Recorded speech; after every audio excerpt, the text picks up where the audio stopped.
Wastadalal ulama, dan para ulama berdalil tentang bolehnya berdusta dengan hadis Ummu Kulsum. Dengan hadis dari Ummu Kulsum. Annaha sami'at Rasulullah sallallahu alaihi wasallam yaqul, bahwasanya mendengar Rasul sallallahu alaihi wasallam bersabda, laisal kadzab, bukanlah termasuk berdusta, alladzi yuslihu bainan nas, jika untuk mendamaikan manusia. Nah, kalau ini dusta beneran boleh. Kalau untuk mendamaikan manusia. Fayunmi khairan au yaqulu khairan, yang dapat menumbuhkan kebaikan atau berkata yang baik, maka ini dibolehkan. Contoh mendamaikan manusia, banyak orang ngasih contoh ekstrim. A sama B bertikai, lalu C datang. C bilang A pengen berdamai, lalu kemudian bilang kepada B, bilang A pengen berdamai, bilang kepada A, B pengen berdamai. Ini rawan. Saya termasuk yang tidak sepakat dengan ilustrasi ini. Kenapa? Kalau A sama B sama-sama tahu, bermusuhannya jadi 3 orang. Ya, jadi ada 3 orang. Eko, Dwi, Tri. Nah, bukan Pak Tri loh ini. Nah. Karena 3 orang ini ada namanya Mas Eko sama Mas Tri. Ini cuma ilustrasi ya. Bermusuhan. Lalu datanglah Mas Dwi. Mas Dwi pengen ketiganya ini menjadi 3 serangkai lagi. Lalu Mas Dwi datang kepada Mas Eko. Mas Eko, Mas Tri itu sebenarnya pengen damai loh sama jenengan. Pengen ngejak jenengan jajan nang warung bubur, nang warung bakmi. Malam Setu berpengajian.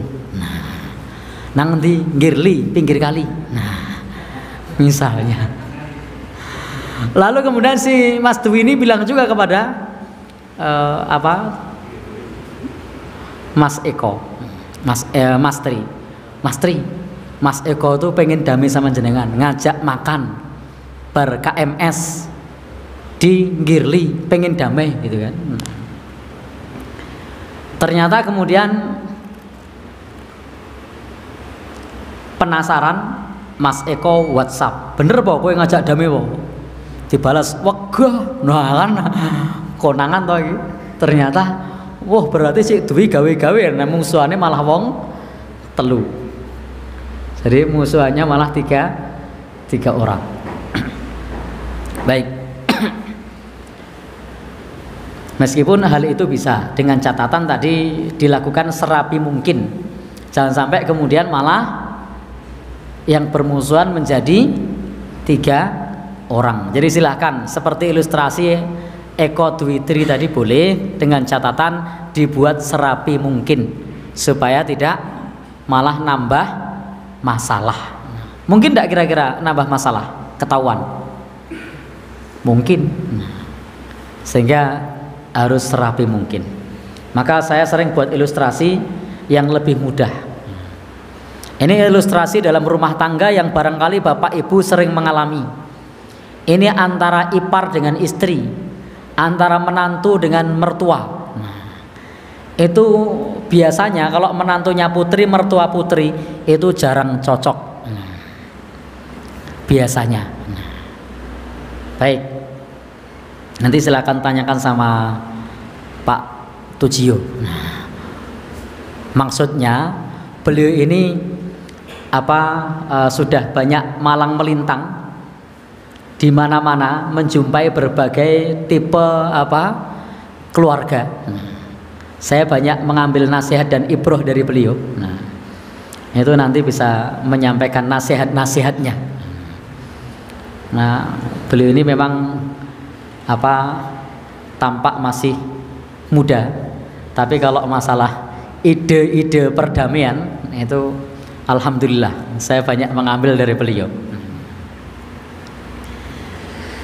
Jadi contohnya adalah tadi antara istri dengan ipar atau istri dengan mertua, itu biasanya banyak tidak cocok. Maka perkataan mereka berdua tidak perlu disampaikan.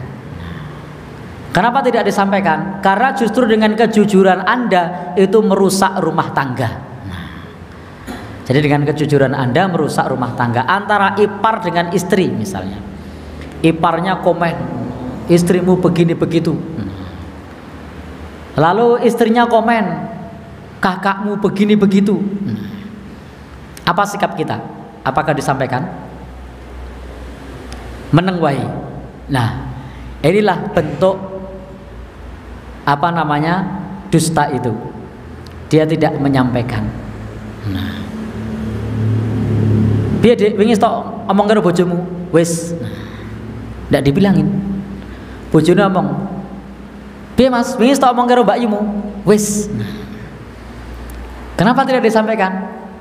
Rusuh.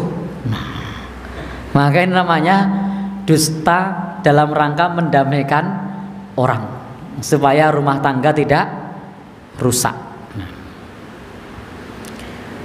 Atau antara tadi menantu dengan mertua, menantunya bilang sama suaminya, karena sudah punya anak. Di Jogja ini kalau sudah punya anak biasanya manggilnya ya gitu kan. Saya cuma ikut-ikutan orangnya, ya ibumu lho apa-apa dikomentari rempong juweh meneh, mumet aku nang omah. Ya kan. Ibunya juga bilang kepada anaknya, "Nak, istrimu itu loh borose ra jamak. Sidik-sidik tuku, sidik-sidik tuku. Kok golek duit iki gampang kok." Jadi masak we iso ndak tuku misalnya. Kalau bojomu dan seterusnya. Apakah kemudian bagi seorang suami perlu menyampaikan sama istrinya, sama ibunya? Ibunya tiba-tiba tanya, "Nak, apa komentar istrimu tentang diriku?" Nah, bagi orang yang tidak paham ilmu, ini dianggap timing yang tepat. Oh, ini waktu yang tepat karena ibu lagi tanya. Kata istri saya, ibu itu suka komen rempong, juweh. Apa yang terjadi? Ya, ini hancur, ini rumah tangga rusak berantakan ini. Pegat wae bojomu, repot toh. Nah, jadi justru disitulah ketika ditanya oleh ibunya apa komentar istrimu, bilang mertua yang baik. Nah, istrinya juga tanya, ya apa kata ibumu tentang diriku? Nah, jangan bilang istri boros. Nah, ndak praktis, suka jajan, pemenang. Nah, ya. Apa yang terjadi kalau bilang begitu? Ya, retak dua orang ini. Maka sampaikan menantu yang baik. Nah, selesai. Jadi, maka ini namanya berdusta untuk mendamaikan dua orang yang bertiga. Ini yang paling realistis, yang saya lihat yang paling realistis untuk saat ini. Ya, kalau yang Eko Dwitri tadi itu saya mengkhawatirkan justru malah tambah masalah. Meskipun itu kalau rapi boleh, tetapi untuk kasus mertua menantu, istri ipar itu adalah kasus yang realistis dan saya yakin bapak-bapak yang ada di sini semua pernah melakukannya. Nah, yang belum pernah melakukan silahkan tunjuk jari selain Ustadz Zaki.